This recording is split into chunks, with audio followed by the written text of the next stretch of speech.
कुछ पोस्टें आई हुई हैं जो कि एसएसबी की तरफ से आप तक मैं अपडेट लेके आ रहा हूँ। वीडियो के अंत तक बने रहे। इस वीडियो के अंदर हम पोस्ट के बारे में भी बात करेंगे और बात करेंगे इसकी क्वालिफ़िकेशन के बारे में कि क्या क्वालिफ़िकेशन इस पोस्ट के लिए रहने वाली है और कितनी वैकेंसीज़ हैं और इसका सिलेबस क्या होगा,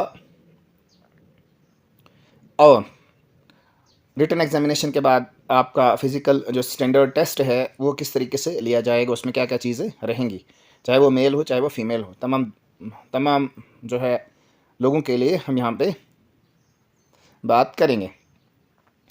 तो आदाब अस्सलाम प्यारे बच्चों। जो भी बच्चे जो हैं किसी भी एग्ज़ाम के लिए तैयारी करते हैं तो उनके लिए इस यूट्यूब चैनल पर मटेरियल जो भी किसी एग्ज़ाम का जो भी जेके एसएसबी की तरफ से एग्ज़ाम होता है उन तमाम एग्ज़ामों के लिए जो मटेरियल पढ़ाई के सिलसिले से होता है तो वो आपको यहाँ पे आसानी के साथ मिल जाएगा। बस आपसे गुजारिश है, अगर चैनल पर नए हैं तो आप सब्सक्राइब कीजिए चैनल को और वीडियो को ज़्यादा से ज़्यादा शेयर कीजिए और अगर अच्छी लगे तो इसको लाइक भी कीजिए। तो यहाँ पे नोटिफिकेशन आई हुई है जेकेएसएसबी की साइट पे, मैंने देखा तो वहाँ पे कुछ पोस्टें जो हैं एडवर्टाइज़ की हैं जेकेएसएसबी ने।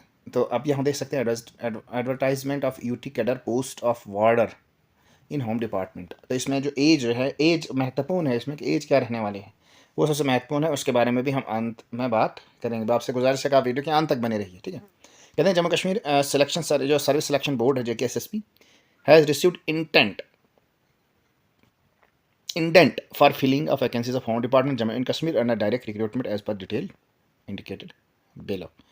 यहाँ पे दिया हुआ है होम जेल डिपार्टमेंट है कुछ, यहाँ पे इनका जो रेफरेंस नंबर है वो सारा दिया हुआ है।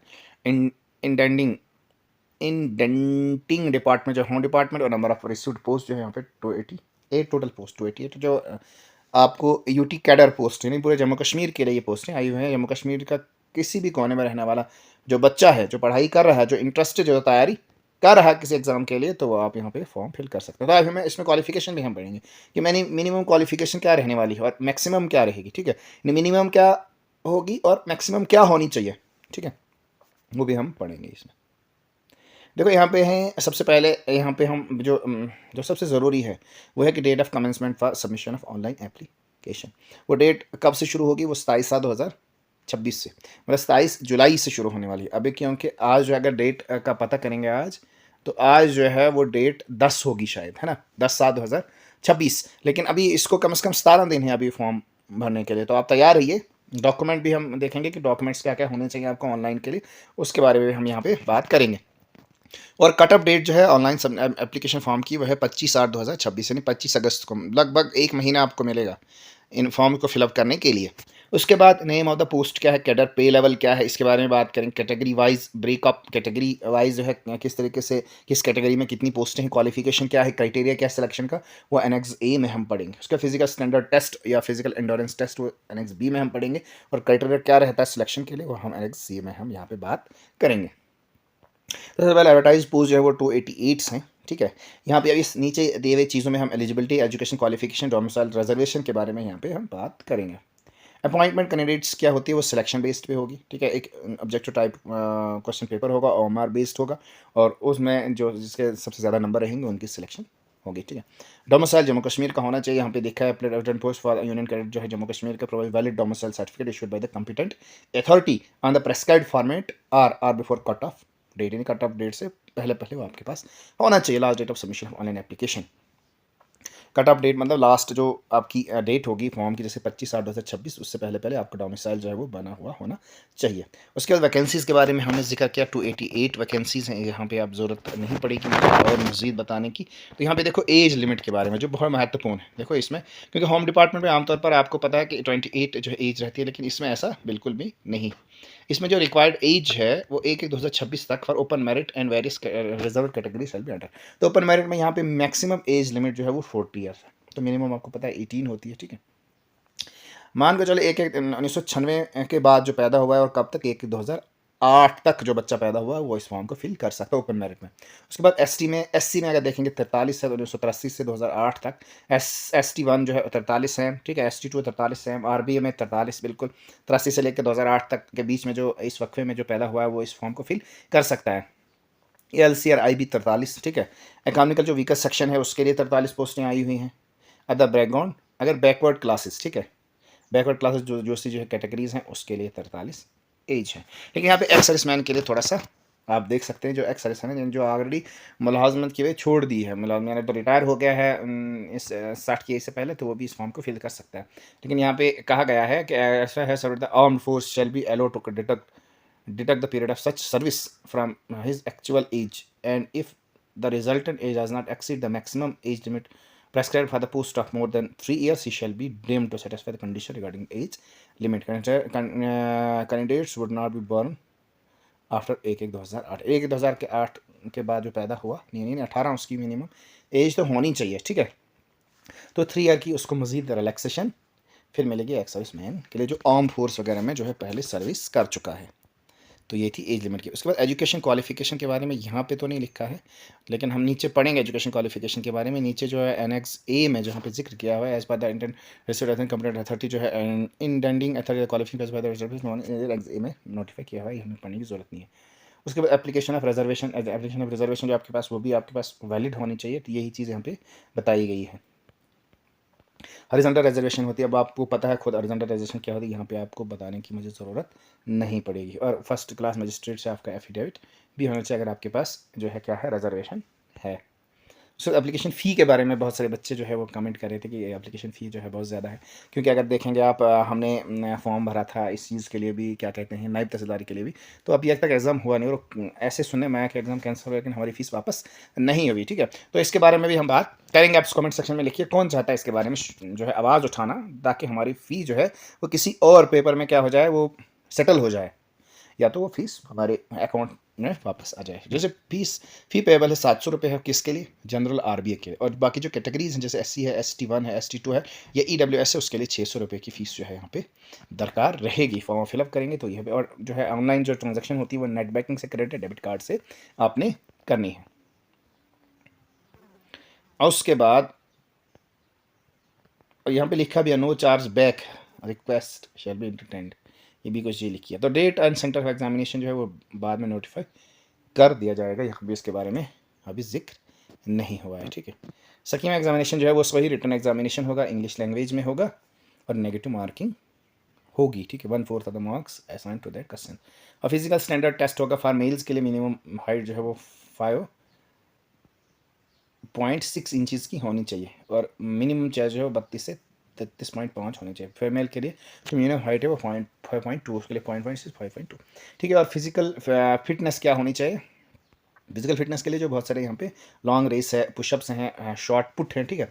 तो वो तो लॉन्ग रेस सबसे पहले जो है वो 1600 मीटर होनी चाहिए, जो 6.5 मिनट में आपने उसको कवर करना है। तो फीमेल के लिए 1000 मीटर है, 6.5 मिनट सेम टाइम है। उसके बाद पुशअप जो है वो 20 एक साइकिल में करने हैं, down to be counted as 1, यानी अप डाउन 1 तो 20 मतलब 40 पुशअप्स वहाँ पे करने हैं।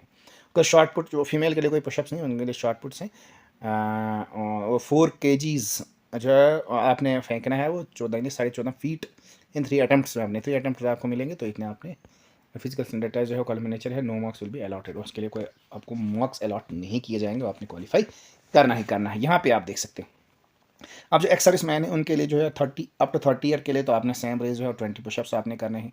लॉन्ग रेस फीमेल के लिए सेम है वैसे ही, लेकिन अगर 30 से 40 तक एज के जो लोग हैं एक्स सर्विस मैन, तो उनको सारे 7 मिनट आपको मिलेंगे, लेकिन आपने सिर्फ 16 पुशअप्स करने हैं, और फीमेल के लिए भी, लेकिन आपने 12.5 फीट ही उस चीज़ को फेंकना है 3 टर्न्स में, ठीक है। और अब 40 जो है वो 8 मिनट में उस रेस को क्वालिफाई करेंगे, ठीक है। 1600 मीटर को ही, और सिर्फ 12 पुशअप्स उन्हें करने हैं। और फीमेल के लिए भी आप देख सकते हैं 8.5 मिनट, लेकिन 10 यानी 10 फीट जो है उस चीज़ को आपने फेंकना है। अच्छा, ये चीज़ यहाँ पे देखिए। और मेडिकल स्टैंडर्ड टेस्ट जो है वो आपको पता है किस तरीके से। और यहाँ पे सिलेबस के बारे में बात किया कि आपको ये सिलेबस जो नोटिफाई सेपरेट ही कर दिया जाएगा, इसके साथ यहाँ पे दिया नहीं है। लेकिन सबसे महत्वपूर्ण चीज़ एक चीज़ ए और है, जो हमने क्वालिफिकेशन के बारे में भी समझना है नीचे। अभी वीडियो के अंत तक बने रही एडमिशन फॉर दिस एग्जामिनेशन, तो ये आपको ऊपर आपने बता दिया अभी एडमिशन क्या रहेगी। और यहाँ पे देखो एग्जामिनेशन के लिए आपको आधार कार्ड है, वोटर ID, ड्राइविंग लाइसेंस, इसमें से कोई भी चीज़ एक होनी चाहिए आपको, ठीक है। डॉक्यूमेंट वेरिफिकेशन के लिए जो डॉक्यूमेंट्स आपने चढ़ाए हैं उनको जो है वेरिफिकेशन होगी, लेकिन वो इंटरव्यू मैंने वो कहाँ पे ज्वाइनिंग के दौरान वेरिफिकेशन, इंटरव्यू इसका रहने वाला है नहीं, ठीक है। उसके बाद मिसकंडक्ट, ये तो सिंपल सी बात है, ये हर एक को पता है। ये इंस्ट्रक्शंस कोई नहीं, आप खुद से पढ़ सकते हैं इनको इंस्ट्रक्शंस को। अब यहाँ पे पढ़ने की ज़रूरत नहीं रहेगी, ये लंबी वीडियो हो जाती है बहुत ज़्यादा, तो आपको भी दिक्कत आ जाएगी इसको फिर सुनने में। इन सर्विस कैंडिडेट्स हमने अभी यहाँ पे मैं पढ़ा penalty of decision of the board. अब पेनल्टी डिसीजन करेंगे, वो बोर्ड वाले डिसाइड करेंगे क्या पेनल्टी होने वाली है।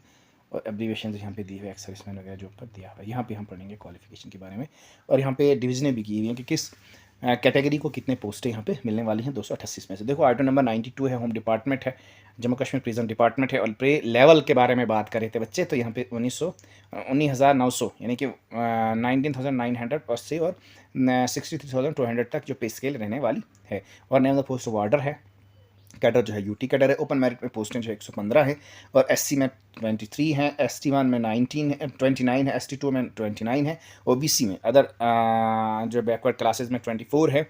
उसके बाद ALC IB में 11 है, RBA में बहुत सारे बच्चे बता रहे थे तो 29 है, EWS में 28 है, और टोटल 288 है। और यहाँ पे क्वालिफिकेशन के बारे में महत्वपूर्ण है ये, हमें तो थोड़ा मैं बड़ा कर देता हूँ इसको। क्वालिफिकेशन के लिए यहाँ पे जो प्रेस्क्राइब्ड क्वालिफिकेशन है यहाँ पे आप देख सकते हैं, मिनिमम मैट्रिक क्वालिफिकेशन आपकी होनी चाहिए, और मैक्सिमम आपकी 10+2 वो भी रिकॉग्नाइज्ड बोर्ड से होनी चाहिए। देखो यहाँ पे सिर्फ जो है मिनिमम तो 10th होनी चाहिए, उसके बाद अगर आपकी क्वालिफिकेशन ऊपर भी है तो मैक्सिमम आपके पास 12th क्वालिफिकेशन, उससे ज़्यादा होगी तो इसका मुझे पता नहीं है।